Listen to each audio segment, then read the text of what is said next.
Halo teman-teman sejarah, kembali lagi bersama saya di channel ini. Hari ini kita akan membahas beberapa pertempuran besar yang terjadi di bulan September sepanjang sejarah. Siap-siap untuk menyimak kisah heroik dan strategi brilian para pemimpin militer.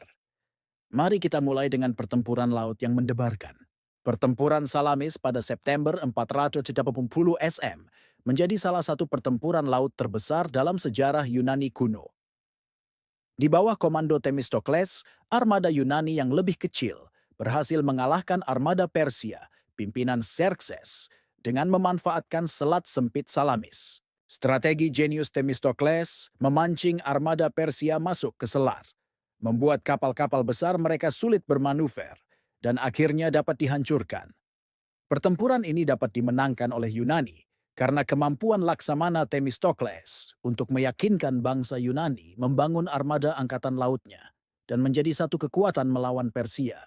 Selain itu, Themistokles yang didampingi oleh Jenderal Sparta bernama Aribiades mampu mengelabui kekuatan Persia untuk masuk ke dalam perangkap dengan mengirimkan berita palsu melalui budak kepercayaan Themistokles. Berikutnya, pertempuran Lepanto pada September 1571. Armada gabungan Liga Suci menghadapi Kesultanan Ottoman di Teluk Patras. Don Juan dari Austria memimpin armada Kristen dengan formasi sayap ganda, sementara Ali Pasha memimpin armada Ottoman. Pertempuran ini menjadi titik balik dominasi Ottoman di Mediterania setelah armada mereka hancur total. Pertempuran laut ini sering disebut dengan The Battle of Masts.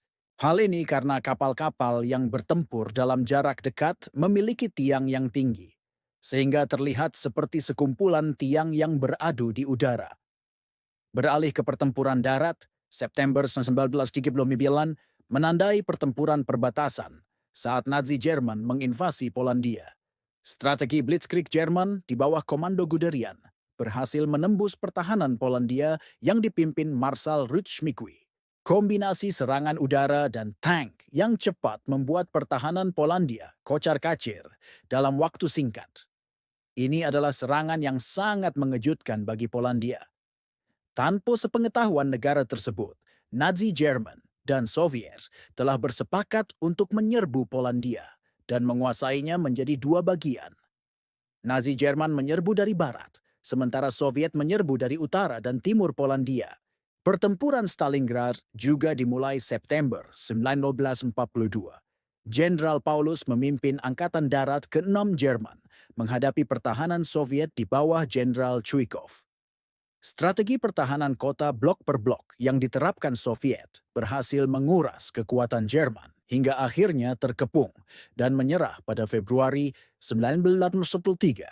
Sebenarnya pasukan Nazi Jerman sedang menuju sasaran utama mereka ke semenanjung Ukraina yang kaya akan minyak untuk memastikan pasokan bahan bakar untuk peralatan tempur mereka. Namun, Hitler melihat bahwa Stalingrad, kota Stalin, cukup dekat dari rute serbuan, sehingga Jenderal Paulus diperintahkan untuk menguasai Stalingrad yang akan mempermalukan pemimpin Uni Soviet saat itu, Stalin. Di udara, September 1940 menjadi puncak Battle of Britain. Skuadron RAF pimpinan Dowding menghadapi serangan Luftwaffe yang dipimpin Göring.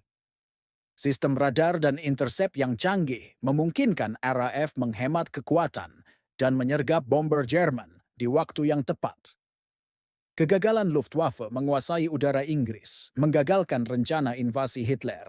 Serangan demi serangan yang dilancarkan oleh Nazi Jerman mendorong pemerintah Inggris untuk meminta para ilmuwan dan ahli matematika mereka membuat sebuah prediksi matematis dan alat yang baru diperkenalkan saat itu, radar. Para ahli matematika membuat suatu perhitungan matematis berdasarkan pola dan waktu serangan yang dikenal dengan istilah Operation Research. Pertempuran Midway pada September 1942 menjadi pertempuran udara laut menentukan di Pasifik. Admiral Nimitz berhasil menjebak armada Jepang pimpinan Yamamoto dengan informasi intelijen yang akurat. Serangan mendadak pesawat pembom Amerika menenggelamkan 4 kapal induk Jepang, mengubah keseimbangan kekuatan di Pasifik. Letnan Kolonel Rochefort seorang ahli sandi dari ILD Dialos, mampu membongkar sandi Jepang tentang sasaran penyerangan mereka berikutnya.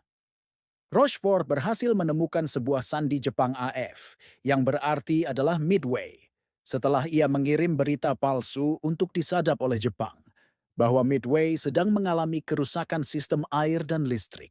Pancingan ini berhasil. Pihak Jepang mengirim berita AF mengalami kerusakan sistem air dan listrik. Yang menarik, semua pertempuran ini memiliki beberapa kesamaan. Pertama, peran intelijen dan strategi yang brilian dari para komandan. Kedua, pemanfaatan medan pertempuran secara maksimal. Ketiga, kemampuan adaptasi terhadap situasi yang berubah cepat. Dan yang terpenting, pertempuran-pertempuran ini menjadi titik balik yang menentukan jalannya sejarah. Nah, teman-teman, itulah pembahasan tentang pertempuran-pertempuran besar di bulan September. Jangan lupa, like, komen, dan subscribe untuk konten menarik lainnya. Sampai jumpa di video berikutnya.